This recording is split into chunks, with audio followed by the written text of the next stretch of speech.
বন্ধ করা কিন্তু ব্ল্যান্ডার হয়েছে, ওয়ার্স্ট হয়ে গেছে, সিচুয়েশন আরো খারাপ হয়ে গেছে। যেভাবে গুজব গুজব যে কত ক্ষতি করতে পারে এটা শামসেরগঞ্জের এই পরিস্থিতি থেকে আমরা বুঝতে পারি।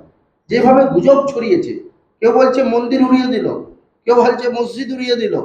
মন্দিরও ঠিক আছে, মসজিদ হচ্ছে, যখন গুজব হয়ে গেল তারপর উঠছে। বুঝতে পারছেন বিষয়টা? আর গুজবটা কেন?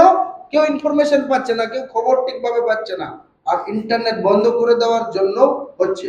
কখনো কখনো ইন্টারনেট খুলে রেখেও দাঙ্গা আটকানো যায় বা এই ধরনের পরিস্থিতিকে নিয়ন্ত্রণ করা যায় সঠিক ইনফরমেশন দিয়ে। এবং ভুল ইনফরমেশনকে আমাদেরকে বুঝতে হবে, ইনফরমেশনের খুব ইম্পর্টেন্ট রোল রয়েছে, গুরুত্বপূর্ণ ভূমিকা রয়েছে।